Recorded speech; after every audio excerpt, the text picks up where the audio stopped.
Muy bien, vamos a empezar el estudio hoy. Vamos a partir del día de hoy empezar a estudiar la segunda carta a los Corintios y vamos a tomar este pasaje para el día de hoy, este pasaje como base. Vamos a 2 de Corintios 1:20, versión Reina Valera 60. Siempre empezamos con la NBI, pero hoy quiero que analicemos a la Reina Valera 60 porque de aquí saco el nombre del tema. 2 de Corintios 1:20 dice, porque todas las promesas de Dios son en Él sí y en Él amén, por medio de nosotros, para la gloria de Dios. El nombre del tema se llama En Él sí y en Él amén. Y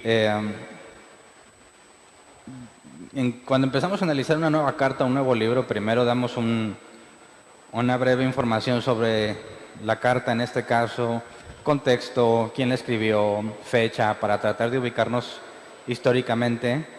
Pero antes de empezar a dar esta información, quiero que tomemos en cuenta este pasaje inicial para examinar una doctrina muy común entre creyentes. ¿Alguien ya ha escuchado la frase de en Él sí y en Él amén? Sí, ¿verdad? Casi todos. O en nuestro contexto cultural, la mayoría de los que se dicen cristianos entienden esto, ¿verdad? Y ¿qué es lo que se entiende cuando lees que en Él sí y en Él amén? Quisiera que leamos otra vez, en la versión 60 dice,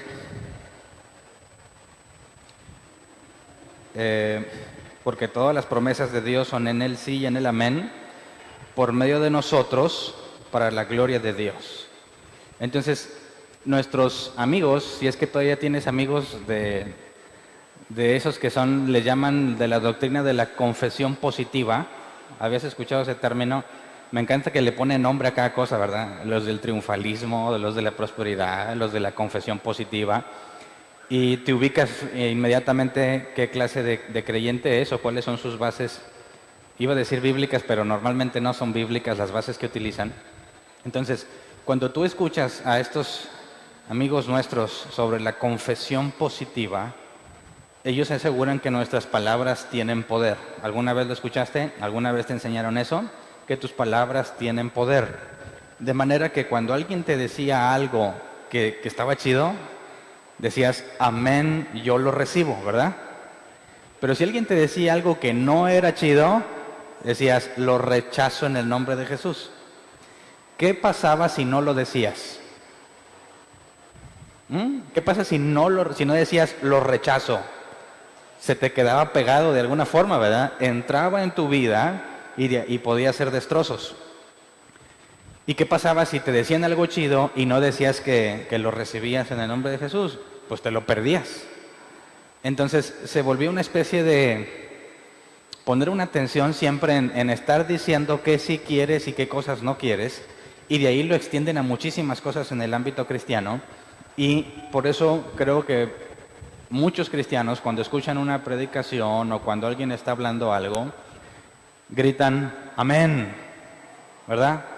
Amén y amén. Y dices, ¿por qué gritas amén? No, pues porque es cierto lo que dices, ¿no? Y yo lo recibo eso, amén. Y yo a veces lo digo así, ¿verdad? En tono de juego, que a ver cuántos dicen amén. Pero ¿te has preguntado de dónde viene eso de decir amén? De la confesión positiva, basada principalmente en este pasaje.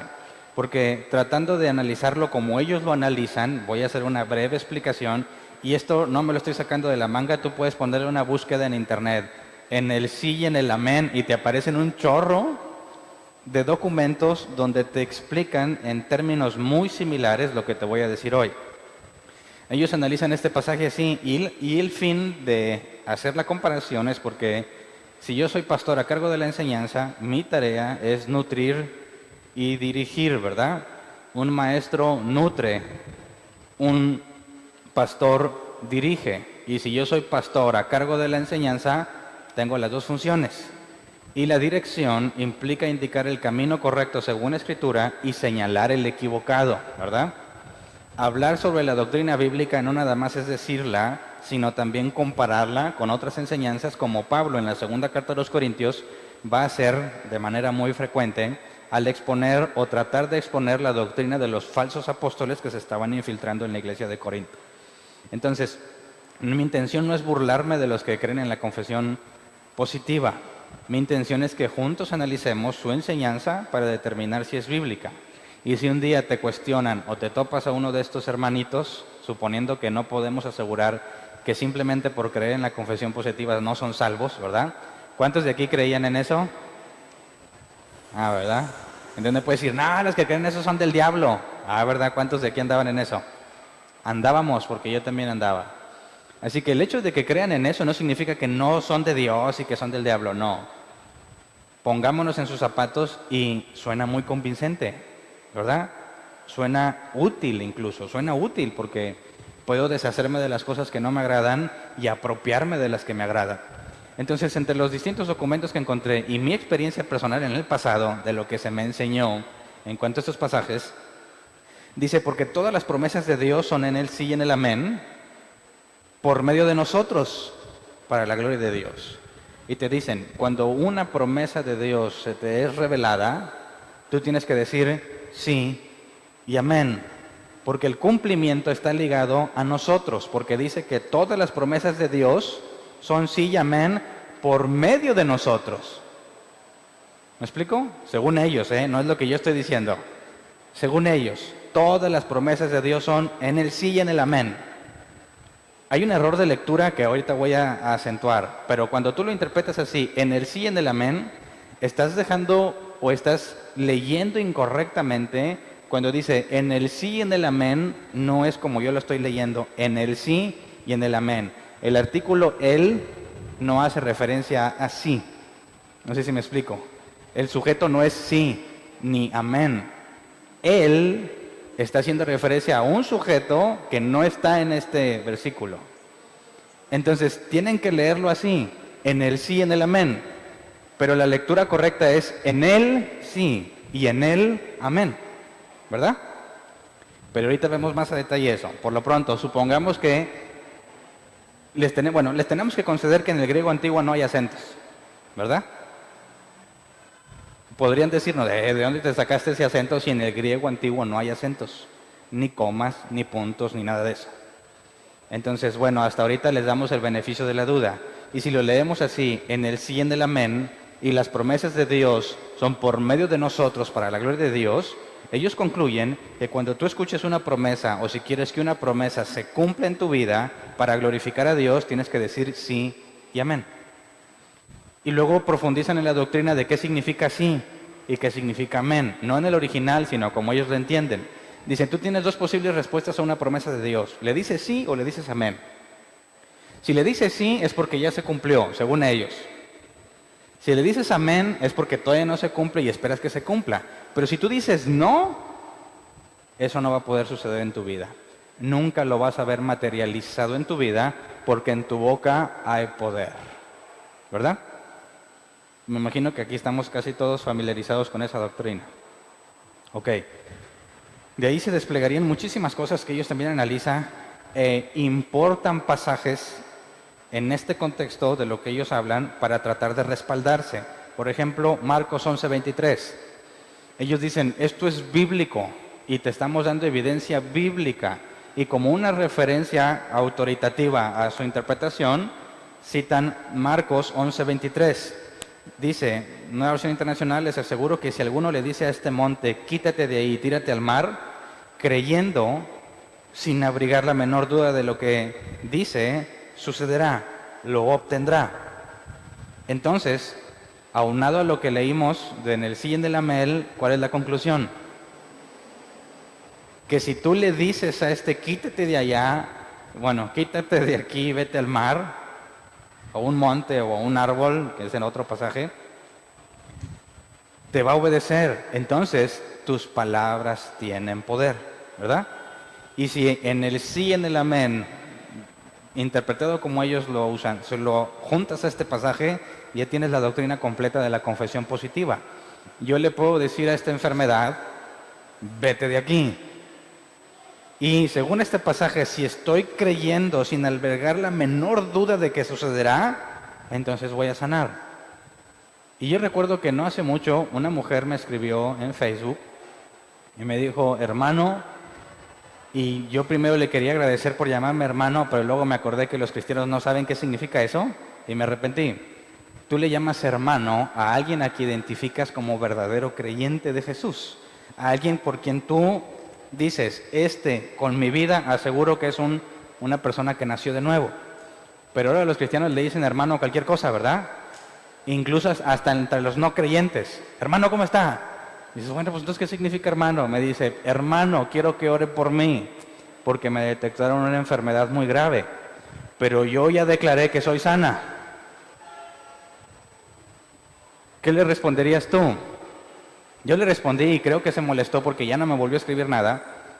Le dije, antes de orar por ti, ¿puedo hacerte una pregunta? ¿Por qué me pides oración para algo que ya declaraste? ¿Verdad? Hermano, le pido que ore por mí para que sane y yo ya declaré que soy sana en el nombre de Jesús. Entonces, ¿para qué quieres que ore si ya declaraste? ¿Verdad? Los cristianos declaran un montón de cosas y los confiesan positivamente, pero no dejan de pedir oración. ¿No te parece completamente contradictorio? Entonces, ¿para qué confiesas si ni siquiera estás seguro de que se va a cumplir? Y luego piensas que necesitas apoyo, ¿verdad? Mira, yo ya le declaré, yo ya solté la palabra, dicen, ¿verdad? Ese es bien común. Ya le solté la palabra. ¿Y ahora qué tiene que pasar para que se cumpla? Número 1, tienes que creerla y confesarla, según los pasajes que leímos, ¿verdad? Yo lo creo, estoy seguro y lo confieso. Así será, lo declaro en el nombre de Jesús. Ok, y cuando no se cumple, te faltó oración. Te faltó el apoyo porque Satanás anda como león rugiente y se puede interponer entre lo que Dios tiene para ti. Entonces tienes que luchar contra tus enemigos espirituales y necesitas a toda la banda, como dice que el ¿qué? Mi banda me respalda, ¿cómo se llama?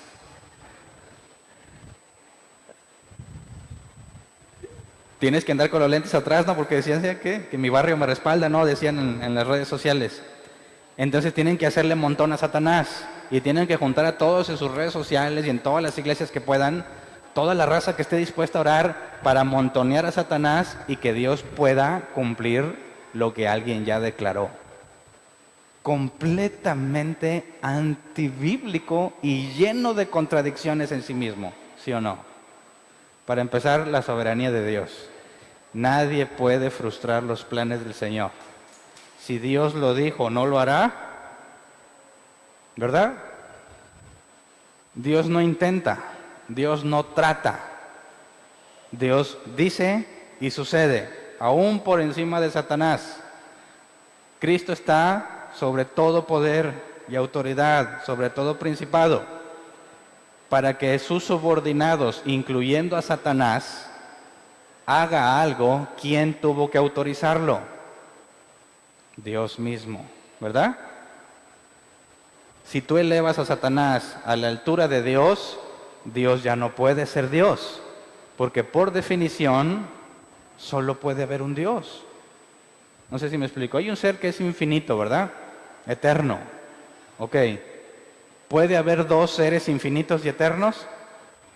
¿Por qué no? Mira, si tú dices que tienes un ser infinito y eterno, significa que no le falta nada, ¿verdad? Tiene todo. Ok.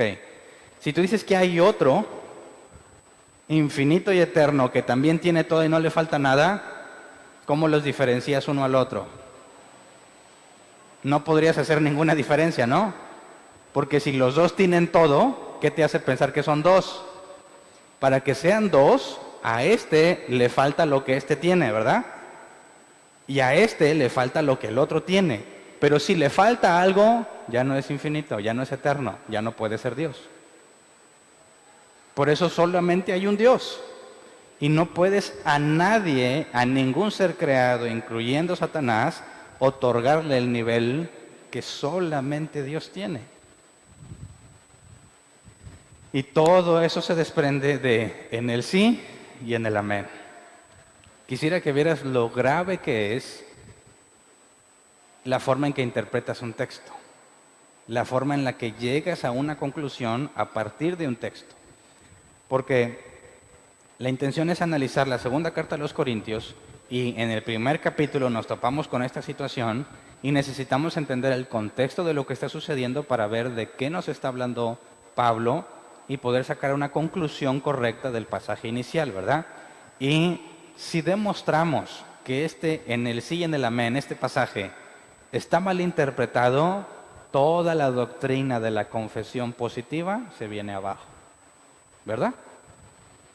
Toda la doctrina, toda, está sobre un pequeño eslabón.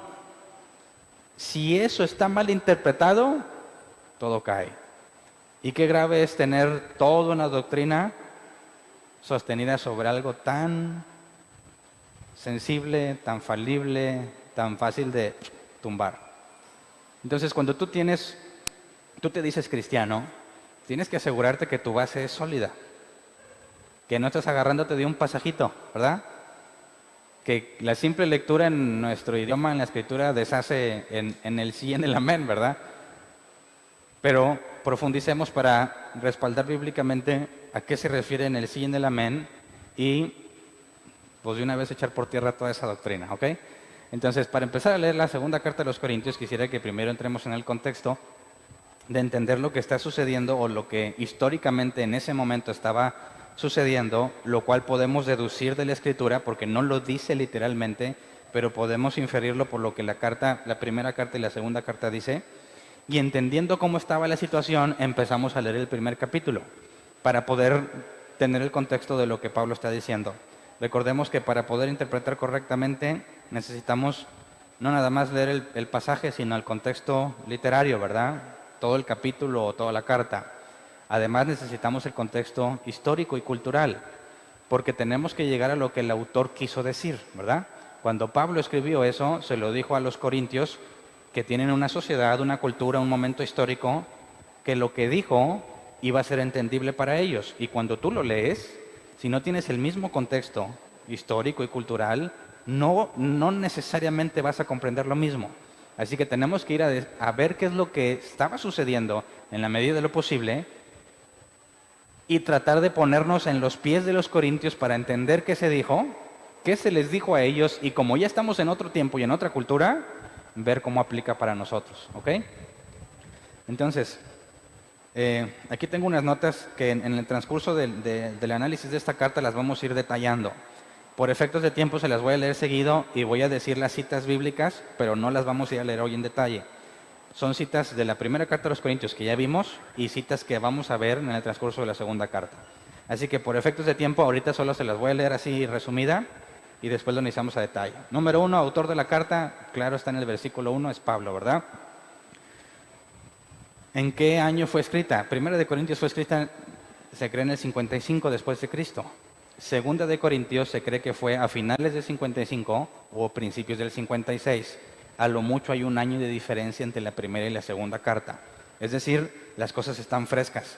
Todo lo que Pablo corrigió en Primera de Corintios, ¿se acuerdan? En cuanto al velo y la inmoralidad sexual y todas las prácticas que tenían, no había pasado mucho tiempo cuando escribe la segunda carta. Así que el problema sigue estando ahí vigente, ¿verdad?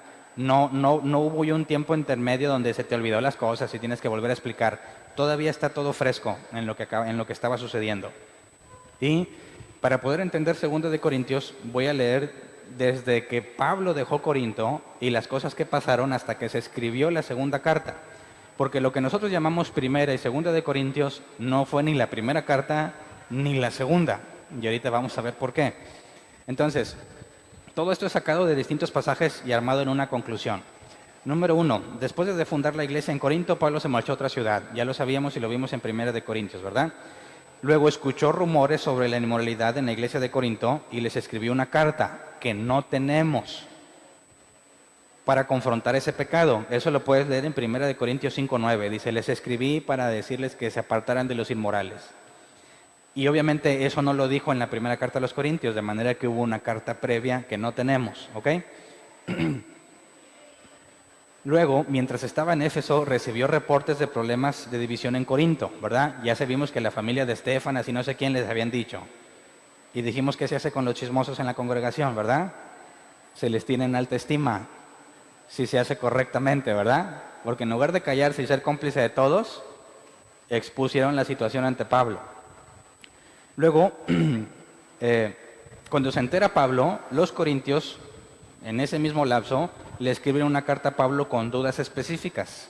Lo vimos en 1 Corintios 7:1, dice, ahora, de acuerdo a lo que me preguntaron por escrito, y empieza a responder las preguntas. De manera que ahí estaba la carta antes, ¿verdad? Pablo respondió esos asuntos con lo que llamamos la primera carta a los corintios. Así que no fue la primera, pero es la que tenemos. De las que tenemos, es la primera, en tiempo. Luego, Pablo planeaba quedarse en Éfeso más tiempo y les envió a Timoteo. Eso lo vimos el miércoles en capítulo 16, cuando dice, me voy a quedar hasta el Pentecostés y les voy a mandar a Timoteo. Dice, después nuevamente llegaron rumores a Pablo sobre la llegada de falsos apóstoles a Corinto, posiblemente reportados por Timoteo, porque Timoteo fue enviado a Corinto, seguramente regresó. Pablo inmediatamente después viajó a Corinto para hacerles una visita con tristeza. Eso lo vamos a ver en 2 Corintios 2:1. Dice, cuando los visité con gran pesar, con gran tristeza. Así que hubo una visita. Luego, después de esa visita, Pablo regresó a Éfeso y les escribió con gran tristeza una carta que le envió con Tito. Eso lo encontramos en 2 Corintios 2:4. Dice que les escribió severamente sobre lo que había pasado. Luego, después Tito, como fue quien con quien se mandó la carta, Tito regresó con la información sobre la reacción de la iglesia. Y eso lo encontramos en 2 Corintios 7:6-8. Que dice que estaban bien agüitados, pero Tito llegó y los confortó de que la gran mayoría había reaccionado favorablemente. La carta era dura. Pablo había ido a visitarlos, tuvo algo difícil con ellos, se fue, les escribió una carta relativa a eso y Pablo pensó que ya no le iban a querer, ¿verdad? Que ya no iban a querer saber nada de él. Y luego Tito viene y le dice que la gran mayoría de la iglesia reaccionó favorablemente y ahora lo reconocen como un apóstol. De manera que entendemos que los falsos apóstoles hicieron algo contra el prestigio o el testimonio de Pablo que tuvo que ir a defender.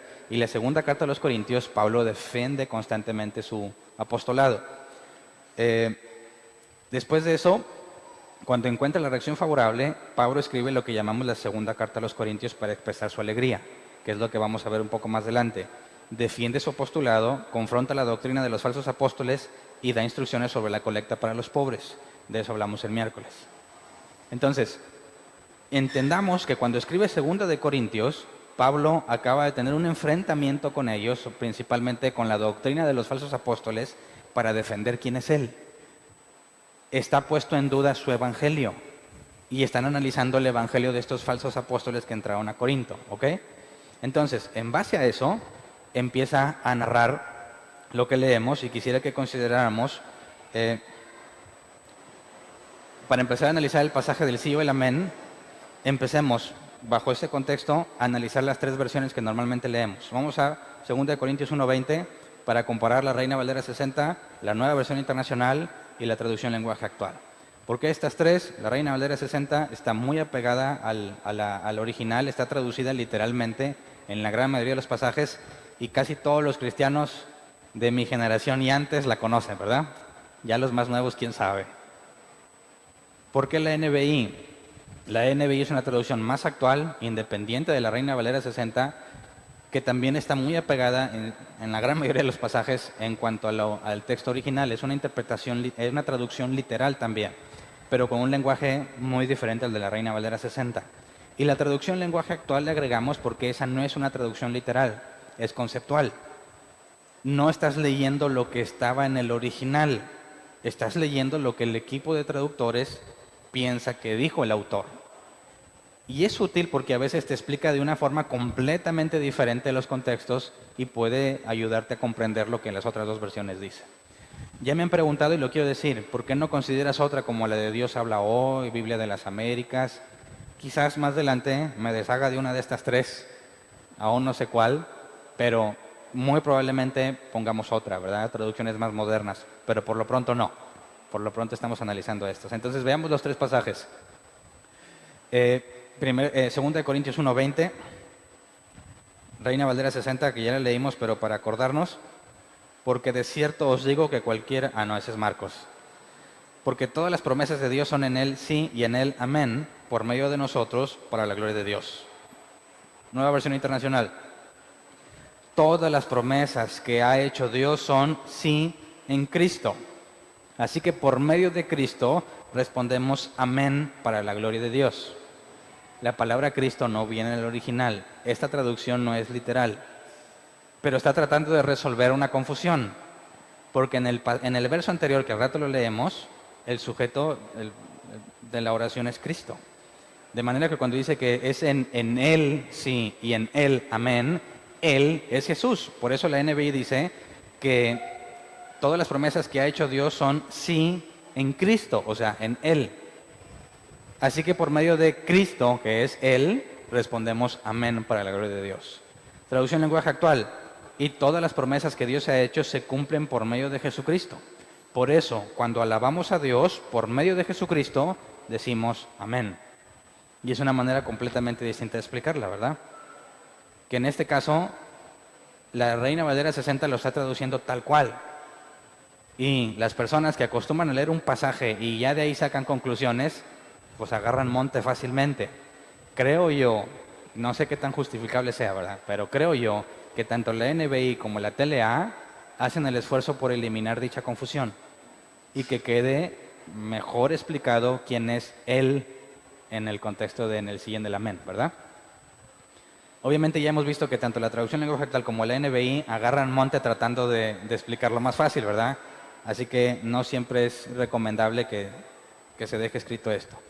Entonces, si te fijas, la NBI y la TLA deshacen de entrada cualquier fundamento que la confesión positiva quiera hacer con el sí en el amén, porque claramente se ve que no está hablando de que digas sí, ni está hablando de que digas amén, no tiene nada que ver con tu boca y con tu confesión, está hablando de Cristo y lo que Dios hace por medio de Cristo.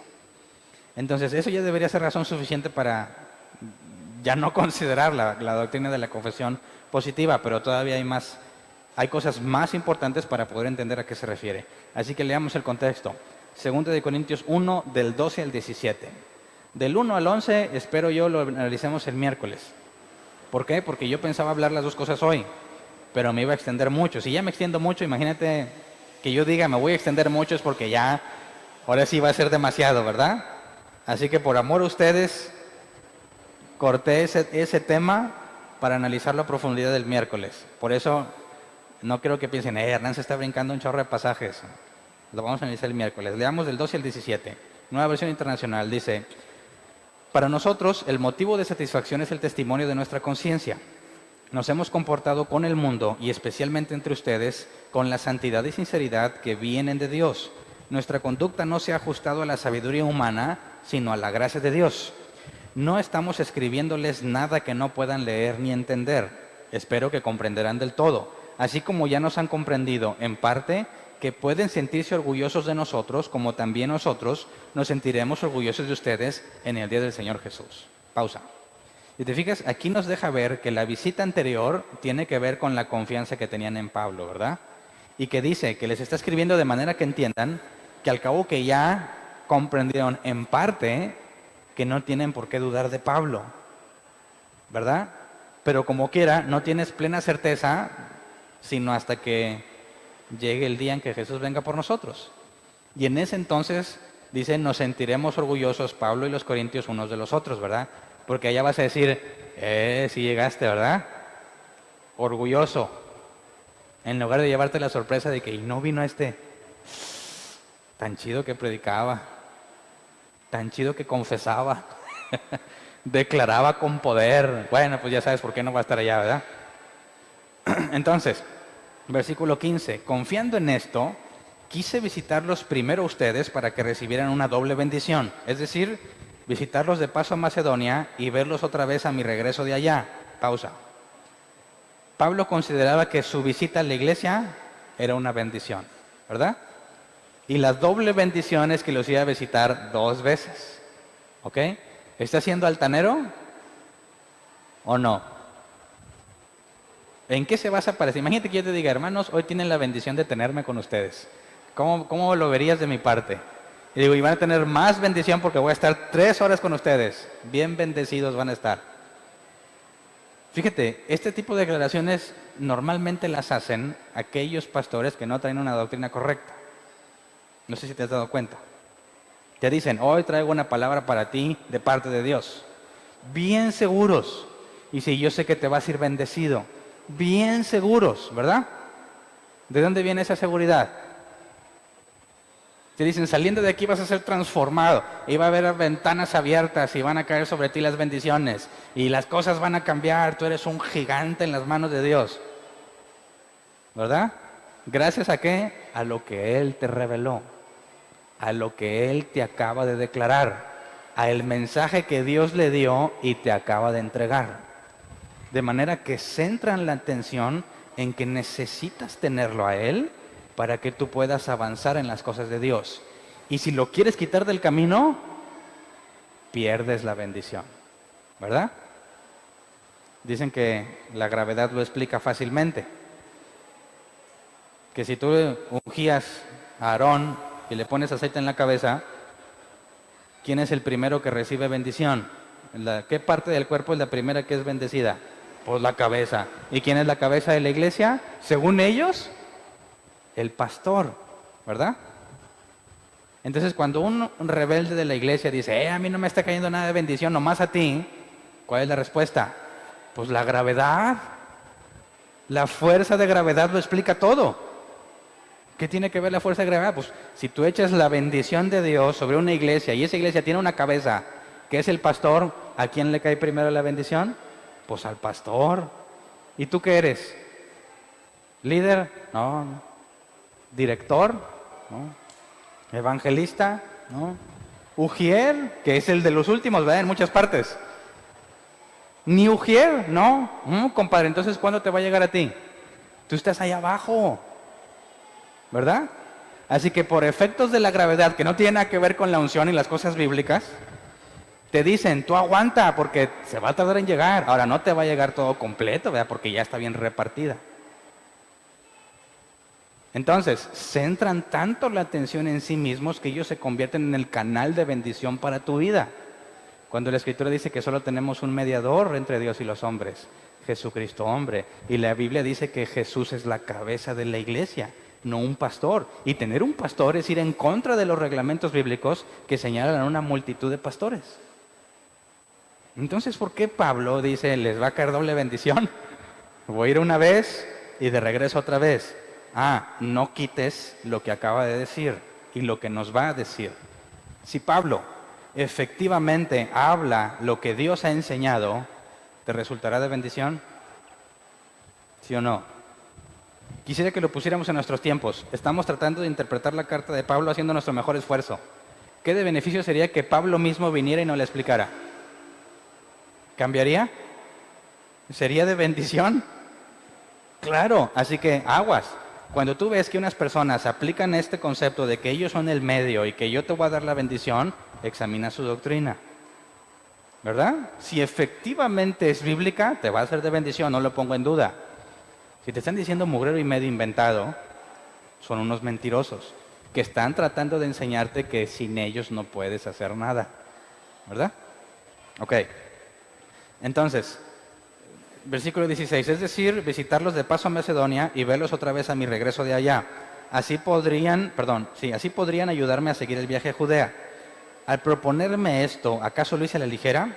¿O es que hago mis planes según criterios meramente humanos, de manera que diga sí, sí y no, no al mismo tiempo? ¿A qué se refiere aquí? Teniendo el contexto de que lo estaban desprestigiando, ¿verdad? De que los apóstoles que llegaron a Corinto estaban hablando mal de Pablo para que su mensaje fuese desestimado. Y luego, Pablo había dicho que iba a ir con ellos de ida y de venida y por lo que podemos ver, no pudo cumplir lo que dijo. Así que si tú tienes un grupo de personas que quieren difamar a Pablo y se dan cuenta que no cumplió lo que dijo y parece que te dice que sí, pero es no, ¿qué podemos concluir de la enseñanza de Pablo? Si Pablo es una persona que te dice que sí, pero realmente no lo va a hacer, ¿puedes confiar en su mensaje? ¿Puedes confiar en su enseñanza? No. Entonces, el hecho de que Pablo no haya podido concretar lo que planeó, sabiendo que hay gente que lo está tratando de difamar, tiene que empezar a explicar. ¿Acaso lo hice en la ligera? O sea, ¿creen que así me vale, yo cambio de opinión y no me importa?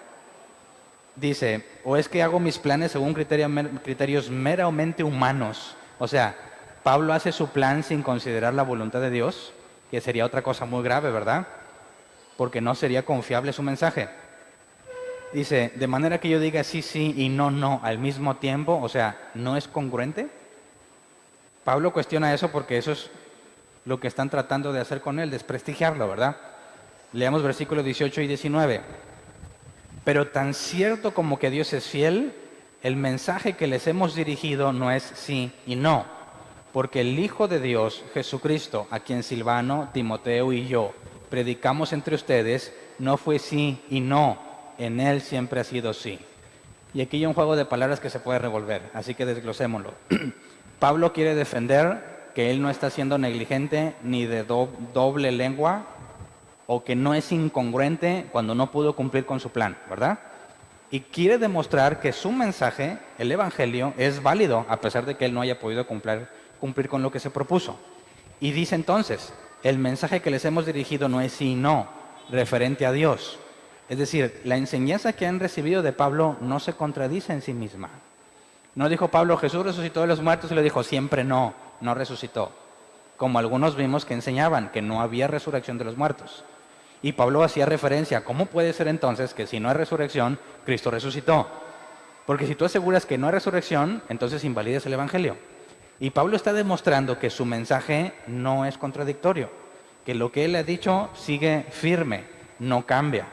Y luego el versículo 19, porque el Hijo de Dios, Jesucristo, a quien Silvano, Timoteo y yo predicamos entre ustedes, no fue sí, no, en Él siempre ha sido sí. Y aquí vamos a la traducción lenguaje actual para tratar de aclararlo. Dice versículo 18 y 19, Dios es testigo de que cumplimos nuestra palabra. Punto, lo pone simple, ¿verdad? Está hablando de congruencia. Y luego versículo 19, Timoteo, Silas y yo les anunciamos el mensaje de Jesucristo, el Hijo de Dios. Y Jesucristo no decía una cosa primero y otra después. Al contrario, siempre cumplía su palabra. Entonces, aquí está empezando a amarrar más la doctrina que él enseñó. Número 1, el hecho de que no haya podido cumplir su viaje está diciendo no me hace incongruente. Cuando yo les hablé de Jesús, todo tuvo congruencia, no hubo cosas contradictorias. Y número 3, las promesas que escucharon de Pablo, que las dijo Jesús, en él tampoco hay incongruencia. En él tampoco hay un sí o no, él siempre es sí, que es lo que yo decía. Dios no trata, Dios no intenta, él hace. Siempre es un sí. ¿Me explico? Ok.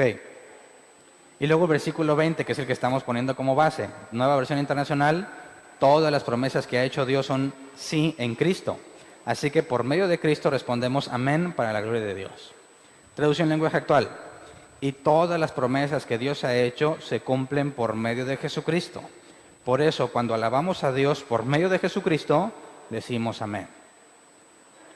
Reina Valera 60, porque todas las promesas de Dios son en Él sí y en Él amén. ¿Quién es Él? Según el contexto, Jesús, ¿verdad? Por medio de nosotros, o sea, el amén, dice, y en Él amén, por medio de nosotros, para la gloria de Dios. Aquí es donde tenemos que desentrañar lo que ellos dicen. Las promesas son sí y amén por medio de nosotros. Así que ellos creen que cuando dicen sí y amén, se cumplen. Ya demostramos que Él no hace referencia ni a sí ni a amén, ¿verdad? Sino a Jesús. En Jesús es sí. Las promesas de Dios en Jesús es sí. Y en Él, en Jesús, es amén. Por medio de nosotros. ¿Cómo que por medio de nosotros?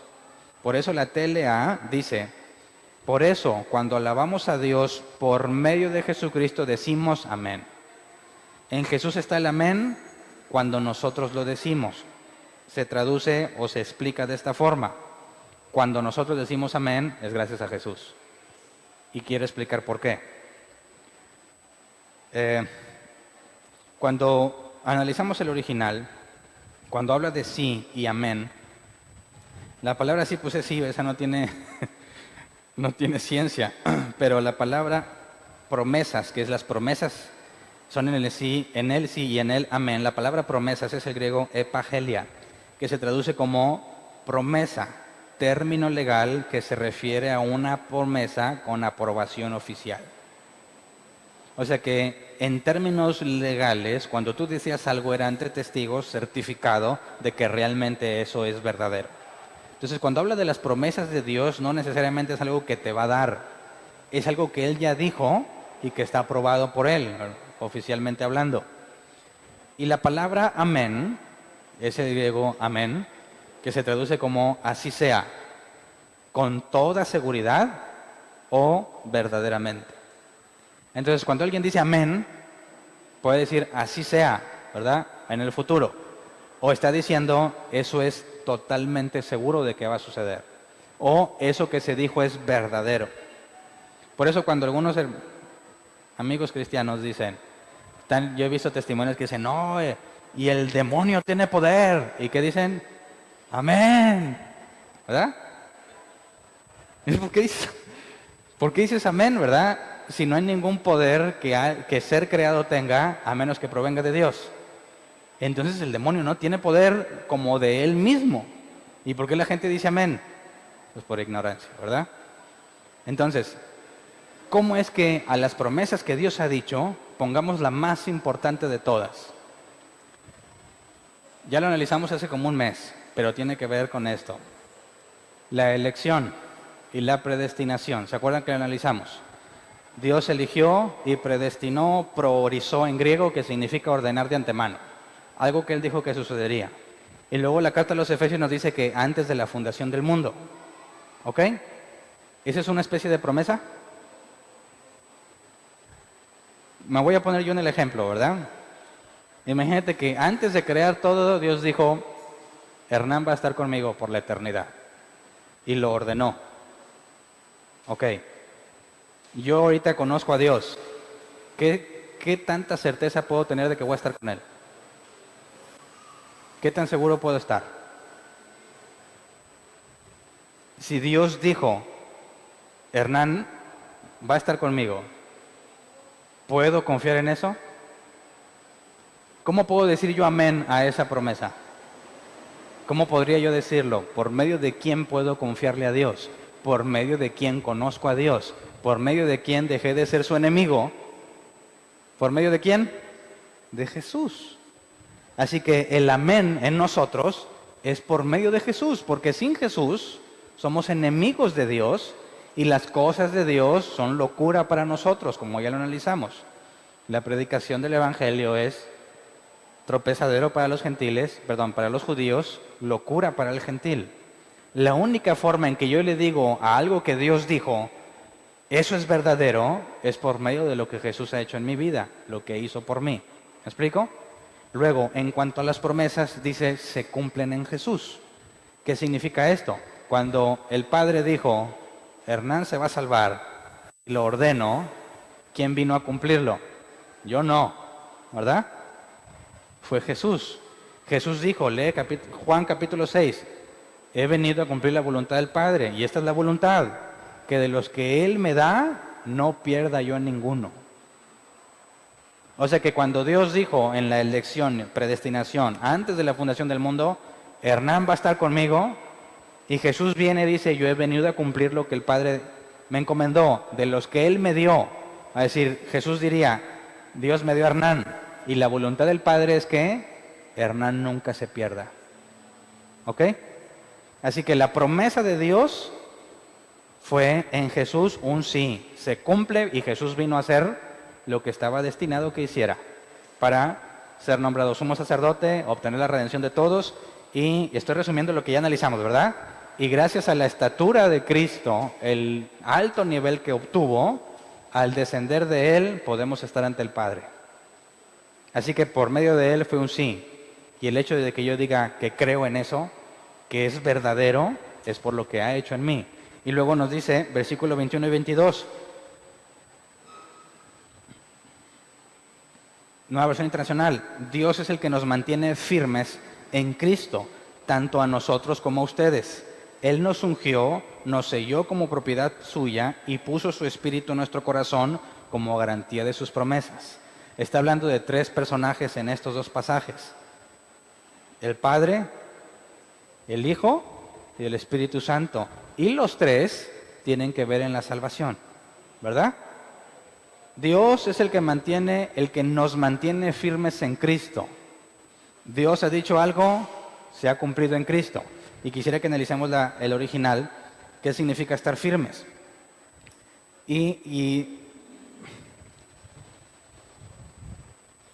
Bueno, ahorita les explico. Lo que nos mantiene firmes es una sola palabra en griego, bebaio, que se traduce como caminar sobre algo sólido. Por lo tanto, se entiende como seguro, firme o confiable. Fíjate, lo que realmente significa es caminar sobre algo sólido.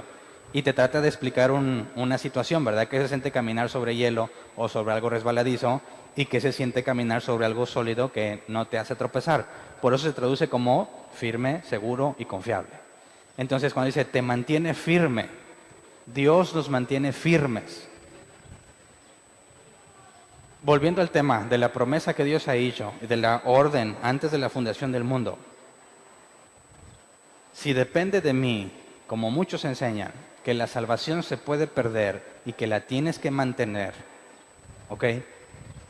Eso implica que yo no puedo confiar en que la orden que Dios dio se vaya a cumplir, porque yo la puedo echar a perder, ¿verdad? Si Dios me eligió y me predestinó antes de la fundación del mundo, pero yo puedo arruinar el plan, como dicen algunos, pues Dios hizo todo lo que pudo, ¿verdad? Y ya que tú no quisieras, pues eso es bronca tuya. Oye, ¿y lo que Dios ordenó? Ahora, si yo la tengo que mantener, entonces ¿en quién voy a tener que poner mi confianza? No en Dios, porque sé que yo lo puedo echar a perder. ¿En quién voy a tener que confiar? En mí, ¿verdad? De que hay viejas mundanas, música colombiana. Veo cosas en la iglesia que debería decir, no me vaya a perder, ¿verdad? Cuando examinas una doctrina, no, Hernán, lo importante es el amor, no te metas en problemas. Quien piense estar firme, mire que no caiga. Y lo traducen así como que, ay, aguas, no me vayas a tumbar, ¿eh? ¿Y qué pasa cuando caen en pecado? ¿Se perdieron? Ellos dicen, no, porque fui a pedirle perdón a Dios. Entonces, ¿cuándo te pierdes? Cuando pecas mucho. Bueno, ¿cuántos pecados llevas desde el día que decidiste seguir a Jesús hasta el día de hoy? ¿Cuántos llevarás? ¿Alguien que me pueda dar una cuenta aproximada? ¿100? ¿Son muchos o son pocos? No digo diarios, ¿eh? Acumulados. ¿Cuántas veces has quebrantado lo que sabes que debes de cumplir? ¿1000? Todavía estoy corto de seguro. Bueno, ¿qué tanto es mucho entonces? ¿Hasta cuántos Dios dice ya? A ver, bórrenme a Hernán del libro. Sí, yo dije que lo iba a salvar, pero ya me fastidió. No entiende este muchacho, bórralo. No puede ser así, porque entonces ¿cómo interpretas estos pasajes? Es Dios quien te mantiene firme, en terreno sólido. ¿Ok? Me acuerdo que cuando tuvimos un debate con el pastor Ángel Lara sobre el tema de la salvación, que ellos son férreos defensores de que la salvación se pierde, cuando lo confrontamos con la evidencia bíblica no pudo responder más que estar de acuerdo. Cuando le dijimos, mira, fuiste elegido y predestinado y es una orden. Si Dios lo ordenó, ¿quién puede frustrar sus planes? ¿Sabes qué dijo? Estoy de acuerdo. Si Dios lo ordenó, no puedes perder tu salvación. Y me puse feliz porque al fin habíamos llegado a una conclusión. Yo estaba defendiendo que no se pierde, él estaba defendiendo que sí se pierde. Pero mi felicidad se vino abajo con lo que dijo a continuación. Dijo, a menos que Dios cambie de opinión. ¿Qué te parece? ¿Será posible que a la luz de lo que estamos analizando hoy, en Jesucristo es un sí, no? Si alguien dice que tú eres salvo mientras Dios no cambie de opinión, está negando pasos fundamentales de la Escritura, sobre todo lo que estamos viendo hoy. En Dios no hay un sí y no, es sí por medio de Jesús. Y nosotros decimos amén porque el Espíritu Santo en nosotros nos sostiene, que es lo que sigue a continuación. Dice, Dios es el que nos mantiene firmes en Cristo, tanto a nosotros como a ustedes. Porque en Cristo Jesús dijo, acuérdense Juan 6, de los que Él me dio, no se perderá ninguno. Esa es la voluntad. Ok. Y luego dice, Él nos ungió, nos selló como propiedad suya y puso su espíritu en nuestro corazón como garantía de sus promesas. ¿Cómo podemos interpretar esto entonces? Vamos al original. ¿Qué significa que te ungió? Porque ya se ha hecho ese término ya lo han pisoteado tanto. Quien dice, ¿quién quiere una unción fresca hoy? ¿Verdad? Y mañana, pues otra unción fresca. Y el próximo domingo que vengas, una nueva unción. Entonces, hay nuevas, frescas, y si hay frescas, hay otras que ya están caducas, viejas, feas, pudriéndose, ¿verdad? Y luego hay unas poderosas.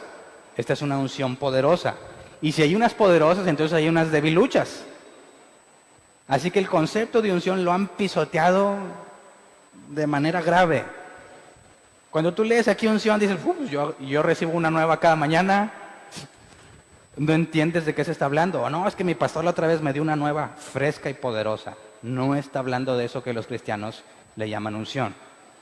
Por eso necesitamos irnos al original. Está tan contaminado el lenguaje que utilizan los cristianos que ya no lo puedes confiar, ¿verdad? Vamos al original. ¿Qué significa unción? Ungió.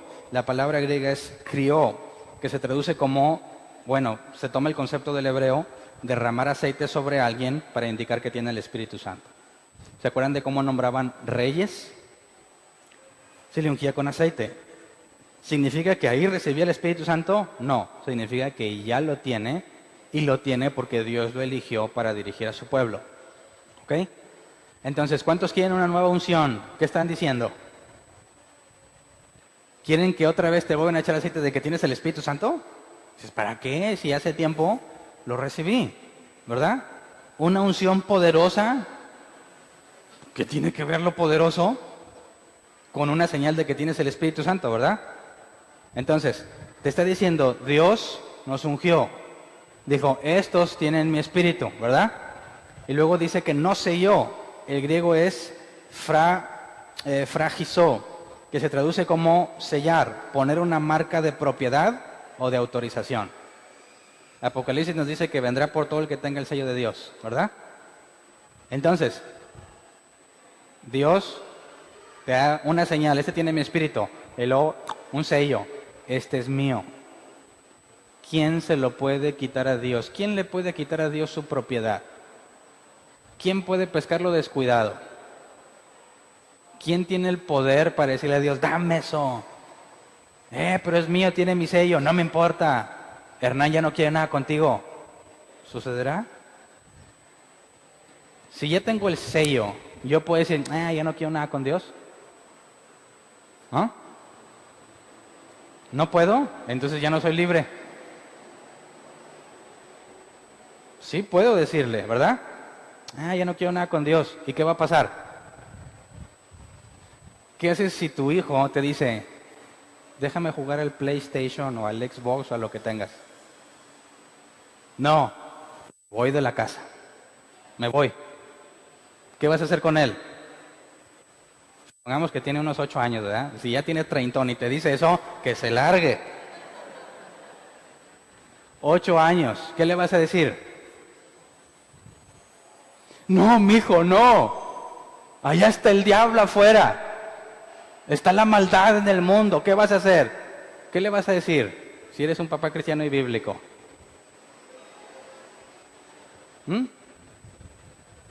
¿Le vas a rogar que no se vaya? ¿O lo vas a disciplinar para que deje de andar diciendo esas cosas? ¿Qué harías? ¿Qué hace Dios con sus hijos? Porque Dios disciplina al que ama. ¿Qué le pasó al hijo pródigo cuando dijo, denme todo, ya me voy? Lo dejó ir, ¿verdad? ¿O no lo dejó ir? Sí, pero ¿y luego qué hizo con él? Se fue de pori, ¿verdad? Hasta que se acabó el dinero. ¿Y luego? Terminó cuidando cerdos y deseaba comer el comida de los cerdos. Regresaría a casa de mi padre. ¿Eso de dónde viene? ¿Mm? ¿Quién es el que da el arrepentimiento? Metanoeo, cambia tu manera de pensar. Porque el salmista dijo, Señor, endereza mis pasos, que mi corazón no resbale, corazón, mente en el hebreo. Entonces, cuando te alocas, puede ser que Dios te diga, ándale, ándale, Chucho. Dese un buen quemón allá afuera. Y luego cuando estás ahí, te hace entender, te hace recapacitar y llegas, perdóname, Señor, dame una nueva unción. Una cachetada, ¿cómo que nueva unción? Si el Espíritu Santo es un sello que indica propiedad y no se quita, ¿verdad? ¿Verdad? Entonces cuando alguno de nosotros diga, no, este ya no se congrega, es que era del diablo. Espérate, no. ¿Qué tal si es el hijo pródigo? ¿Verdad? Y cuando tú te vayas, es que Hernán era del diablo. No. Deja que Dios trate con mi vida. Y si realmente soy de Él, aquí me vas a ver. Ya humilladito, ¿verdad? Perdónenme, muchachos, se la creyeron. No, hombre, estaba jugando y cambias. Eso implica que confiamos en Dios por encima de nosotros. Por eso muchos cristianos cuando pecan, ¿qué hacen? Dejan de congregarse, ¿verdad? Dejan de orar. Es lo primero que pasa, dejan de orar. ¿Por qué? ¿Con qué cara me presento ante Dios así? Dices, qué bárbaro. Pues, ¿qué cara tenías antes? ¿Estás igual de feo que en el principio? ¿Estás igual de pecador? ¿Sigues siendo inmundicia? ¿Qué te hace pensar que ahora ya no eres aceptado? La ignorancia de las Escrituras, ¿verdad? Así que la firmeza que tenemos en Dios es motivo de alegría y de confianza para que cuando peques, acudas a Dios cuanto antes y le digas, perdona mi pecado, porque yo sé que soy tuyo, no quiero que tu nombre sea blasfemado por causa mía. Yo no dudo que Dios me vaya a desechar por un pecado. Me preocupa cuántos hago tropezar cuando peque. ¿Me explico? Si tu hijo te desobedece y lo castigas, ¿va a dejar de ser tu hijo? ¿Qué pasaría si tu hijo piensa que un día va a dejar de ser tu hijo si se porta tan mal como para que decidas que ya no es tu hijo? No se puede. No se borra con nada. Y si tu hijo no entiende que a pesar de sus errores no deja de ser tu hijo y no dejas de amarlo, se va a ir a la calle por ignorante. Así que la Escritura es clara. En Dios no hay sí y no, es sí, por medio de Jesús. Y el Espíritu Santo te ungió, Dios te ungió, te selló, y sigamos con la otra palabra, te puso el Espíritu Santo como garantía, el griego arrabón, que se traduce como pago por adelantado para asegurar. En nuestro contexto es un depósito en garantía. Oye, ¿sabes qué? Me gusta el carro. ¿Cuánto? No sé, ponle un número, 200,000. ¿Me lo separas? No, ¿cuál me lo separas, verdad? Cáele. ¿Cuánto? ¿500 pesos? No. Dame unos 5,000 de perdido. Eso es lo que el Espíritu Santo hace con nosotros cuando lo tienes. ¿Me explico? Dios está diciendo, ahí te va un adelanto. ¿Por qué un adelanto? ¿Qué pasa contigo cuando tienes el Espíritu Santo en ti y te guía? Tienes una probada de lo que es estar con Dios, ¿verdad? Porque sigues luchando contigo mismo. Pero tienes una probada, un adelanto de lo que significa estar con Dios. Ahora, puede ser que alguien que ya está amarrado el carro, llegue alguien y le diga al dueño del carro, oye, pues yo te doy más. Si este dueño que ya tenía un depósito acepta, ¿qué clase de persona es? No es íntegra. ¿Podría Dios hacer algo así? ¿Podría Dios decir siempre, no, Hernán, ¿sabes qué? Tenía grandes planes para ti, pero los echaste a perder todos? ¿Es posible? A la luz de la Escritura es imposible. Imposible. De manera que cuando nos dice que en Él es el sí y en Él el amén, no tiene nada que ver con la confesión, no tiene nada que ver con palabras, sino que habla de la garantía y la seguridad que podemos tener en Dios, de que si Él así lo ha dicho, un día no nos va a dar la sorpresa y va a decir que siempre no. Bíblicamente tenemos que concluir que lo que Dios prometió, elección y predestinación, por medio de Jesús se cumplió, ¿verdad? Y el Espíritu Santo en nosotros es la garantía de que lo veremos. Así que podemos estar firmes. Entonces, ¿cuántos dicen amén? Versículos 23 y 24, para acabar el capítulo. Por mi vida, pongo a Dios por testigo de que es solo por consideración a ustedes por lo que todavía no he ido a Corinto. No es que intentemos imponer la fe, sino que deseamos contribuir a la alegría de ustedes, pues por la fe se mantienen firmes. Ahora, Pablo con eso termina su defensa en este tema. Les acaba de decir, número 1, no pude ir, ok, pero mi mensaje no fue incongruente, ok. La enseñanza de Jesús es firme y Dios no cambia de opinión. Y luego les explica, y no fui por consideración a ustedes, porque la intención era llevarles alegrías y no tristezas. La idea es que dejar apaciguar un poco la situación y luego ir a visitarlos por el bien de la propia iglesia. Así que, al entender el contexto de lo que está pasando, ¿qué hacemos con la doctrina de la confesión positiva? ¿Tiene sustento bíblico? ¿Te parece que tiene sustento bíblico? Fuera de contexto completamente. Así que si tú solías declarar, te tengo una mala noticia. No sirve para nada. Ni a favor, ni en contra. Si alguna vez te declararon algo feo, ¿a alguien le ha declarado algo feo? Levante la mano. ¿Nomás a ella? ¿O ya no te acuerdas? ¿Nunca te dijeron que tú ibas de mal en peor, que eras del diablo, que Dios iba a destruir toda tu obra por la pésima enseñanza que tienes? A ver, otra vez, levante la mano. Entonces, ¿los demás no predican el evangelio bíblico o qué?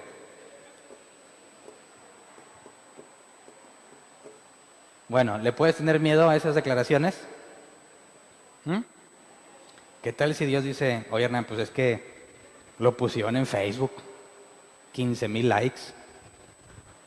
¿Qué quieres que haga, Hernán? ¿Cómo no puedo ignorar los 15,000 likes? ¿Me explico? Balaam, contratado para maldecir a Israel. ¿Les funcionó? No. Cuando Balaam quiso maldecir, ¿qué dijo Dios? ¿Quién va a maldecir a quien yo he decidido bendecir? ¿Verdad? Y hasta Balaam tuvo que ser honesto y dijo, no puedo. Después salió con otra maña, ¿verdad? Pero no pudo maldecir. Así que si tú eres fiel a la Escritura, que te maldigan o que te bendigan, no tiene nada de relevancia para tu vida. Porque los cristianos ya no dicen que Dios te bendiga.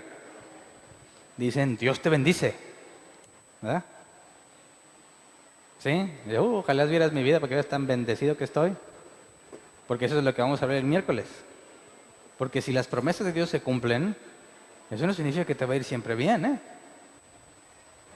Eso no significa que vas a ir de triunfo en triunfo y de victoria en victoria desde la perspectiva social nuestra.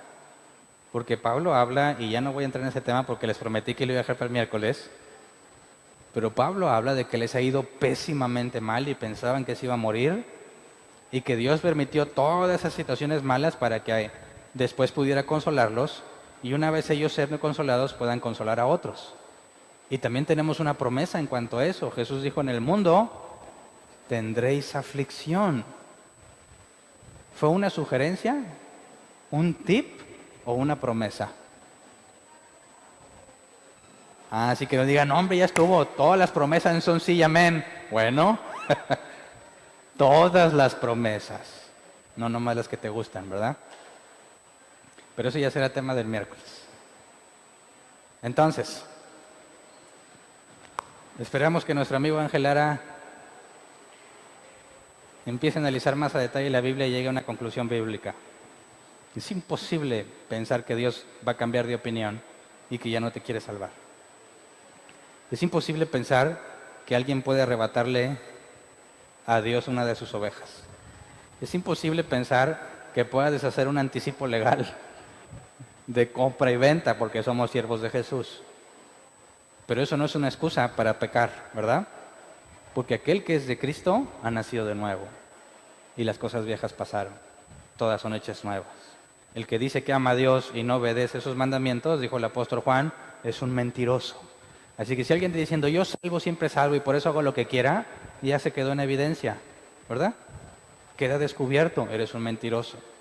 Al contrario, si sabes que puedes confiar en Él a pesar de tus errores, lo único que te queda hacer es vivir con gratitud, ¿verdad? Hacer todo lo que puedas por corresponder, aunque sea en muy mínima parte, todo lo que ha hecho por nosotros. Así que vamos a ponernos de pie. Vamos a orar. Yo te pido que aproveches la oportunidad. Todo el montón de cosas que confesaste, arrepiéntete, pecador. Dile a Dios, perdóname por ser tan bárbaro, tan ignorante, por a todos a los que les enseñaste que declararan, a todos a los que les declaraste algo públicamente, ¿verdad? Porque te invitaron, hoy vamos a orar, hay gente no creyente, ¿verdad? Dice, vamos a orar, ¿verdad? Vamos a orar. Y luego empiezan a orar, y yo vi un meme de ese hace poquito y pues me acordé.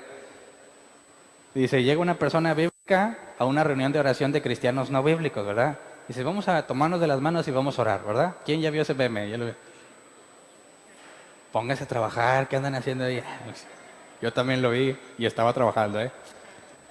Están en oración y van a empezar a orar y empiezan, Señor, en el nombre de Jesús, hoy atamos y declaramos prosperidad y atamos la enfermedad, y se pusieron a darle órdenes a Dios, ¿verdad? Cuando por definición la palabra orar es intercambiar deseos. En ningún momento oyes un hágase su voluntad, sino yo decreto, yo declaro y ordeno. Así que si tú alguna vez hiciste eso en público, hiciste tropezar a todos los que te escucharon.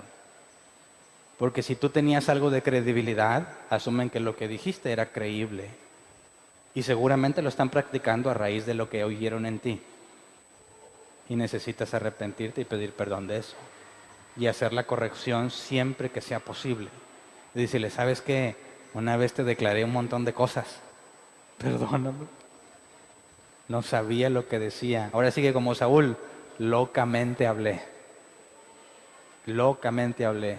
Hay un Dios soberano que decide lo que sucede y todo lo que Él hace es bueno aunque se vea malo.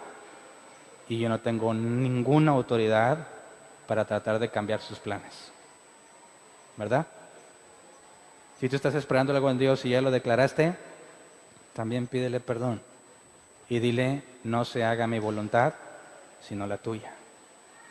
Y que si la voluntad de Él es contraria a lo que tú quieres, entonces dile, enséñame a aceptarlo. Enséñame a ver lo que tú ves en medio de esta situación, para que pueda glorificar tu nombre. Como ve, vamos a orar, Señor. Perdónanos por tanta ignorancia que tenemos o tuvimos en ese tema de la declaración. Perdónanos por todas las veces que nos tratamos de imponer nuestra autoridad sobre ti. Tratamos de darle órdenes al Espíritu Santo para que las personas fueran bendecidas según nuestros deseos carnales. Perdónanos por todos aquellos que tropezaron por nuestras palabras, por todos aquellos que recibieron enseñanza nuestra en este aspecto totalmente errónea. En la medida de lo posible, Señor, danos la oportunidad de enmendarla. Sabemos que aún así, aunque estén perdidos en doctrinas equivocadas como lo estábamos nosotros, tu poder es sobre todo nombre, sobre todo potestad, sobre toda autoridad. Y aun que estés en la peor de las situaciones en cuanto a perdición, Dios tiene poder para rescatarte y mantenerte firme para el día de su venida. Así que los hicimos tropezar, pero sabemos que no hemos movido ni un solo aspecto de lo que tú ya tenías planeado. Sin embargo, nuestro pecado permanece a menos que lo confesemos, Señor. Aquí estamos. Perdónanos por tanta falsa doctrina que enseñamos y practicamos. Concédenos arrepentirnos para vivir de acuerdo a tu palabra. Enséñanos a confiar en ti, aún encima de nosotros. Y cuando cometemos errores, no huyamos de tu presencia. No se puede huir. En el lugar más alto ahí estás, en el lugar más bajo también. En el lugar más oscuro no nos podemos ocultar. Permítenos ver claramente que tú nos conoces desde el principio y a pesar de nuestra condición, decidiste amarnos, nos tomaste como hijos tuyos, nos lavaste y a pesar de que te hemos negado y traicionado, tú permaneces fiel. Enséñanos a no usarlo como excusa o como motivo para el pecado, sino como la razón que nos motiva cada día a vivir agradecidos. Que tu nombre sea exaltado y glorificado, Señor, en todo lo que digamos, para que seamos hallados fieles cuando llames a pedirnos cuenta, Señor. Gracias por lo que has hecho en nuestras vidas y concédenos llevar la verdad a todos aquellos que están todavía en tinieblas. De antemano, gracias. Amén. Pueden sentarse. ¿Alguien tiene una pregunta? ¿Una pregunta? Acuérdense del objetivo de las preguntas. Lo digo porque cada vez se agregan personas a la iglesia y hace mucho no lo decía. Preguntamos con varios objetivos. El principal es, no tenemos nada que ocultar. Tú puedes hacer una pregunta en cuanto a lo que acabo de enseñar, en cuanto a la escritura, relativo al tema. Y yo tengo la obligación de darte una explicación bíblica suficiente, ¿verdad? Si no tengo la capacidad de explicarlo, es probable que esté en un error y te agradeceré la oportunidad de ser enmendado y corregir la doctrina. Si dices, no, pues todo me quedó claro, yo le creo, examínate a ti mismo. Y no me creas porque yo lo dije, examínalo en la escritura. Y otra es que si tienes una duda en cuanto a lo que dije, siéntete en confianza de poder externarla, que no me enojo, ni nos enojamos, ni nos sentimos atacados ni ofendidos, sino que estamos en la mejor disposición de aclararla para que todo el tiempo que estuviste aquí resulte provechoso. De nada sirve haber invertido mucho tiempo aquí, irte con dudas que nunca pudiste aclarar. Y cuando externas tu duda, por último, hay muchas personas que jamás se les hubiera ocurrido eso que tú preguntaste. Y al preguntarlo, permites que todos los demás aprendan. ¿Ok? Así que pregunto de nuevo, ¿alguien tiene una pregunta? Levanta tu mano si tienes una pregunta. ¿No? Me lucí el día de hoy, entonces. Ah, sí, allá. Buenas tardes. Buenas tardes. Bueno, yo era vergonzosamente, una ácida a declarar y a enseñar y todo eso. Ok, bendito a Dios, pues me rescató. Ok, pero yo siempre me bastaba y le decía en Proverbios 18:21, que en tu lengua hay poder, y que el que la usa pues comerá sus frutos. Y también decía yo, pero es que fíjate cómo Dios soltó la palabra y hágase la luz y hágase esto, o sea, Él no anduvo a pala y cuchillo haciéndolo, o sea, está en la boca el poder. Yo, ¿en qué me está basando que era y enseñada yo para decir eso? Ok, también Santiago habla sobre el poder de la lengua, ¿no? Una pequeña chispa enciende un gran bosque, pero no saques de contexto de qué poder está hablando. Es decir, no puedo negar el hecho de que yo tengo el poder de ofenderte con mi lengua, ¿verdad? ¿Eso significa que yo puedo declarar que ya voy a ser sano? ¿Ese clase de poder está en mi lengua? ¿O poder para destruir? Lengua de áspides es la de nosotros, ¿verdad? En nuestra boca hay engaño. Tenemos el poder, la capacidad de lastimar. Podemos afectar a otros en su vida cotidiana, pero eso no tiene nada que ver con el declarar prosperidad, declarar sanidad o libertad. Esos poderes son exclusivos de Dios, que está por encima de todo. Y aún mi capacidad de dañar a alguien sigue estando sujeta a lo que Dios determine. ¿Nunca te ha pasado que alguien te quiere dañar y no puede? ¿Alguien te dice algo para ofenderte y no te ofende? Aún ese poder está limitado, ¿verdad? En lo que Dios permite. Entonces, no estoy diciendo que tú puedes hacer lo que tú quieras y nada va a pasar. Poniendo en el contexto de la confesión positiva, en cuanto a poderes solamente atribuidos a Dios, tú y yo estamos lejos de esa situación, ¿verdad? Entonces, sí puedes afectar la vida de otros positiva o negativamente. Si tú a tus hijos les hablas bien, con amor, con cordura, tu relación con ellos va a ser muy distinta a si te las pasas tonteándolos y menciándolos, ¿verdad? Pero no es el tema que estamos analizando. Entonces, es cierto que la lengua puede destruir, pero no tiene poder para mover las cosas que solo Dios puede mover. ¿Sí queda claro? ¿Alguien más? ¿No? Muy bien, es todo pues.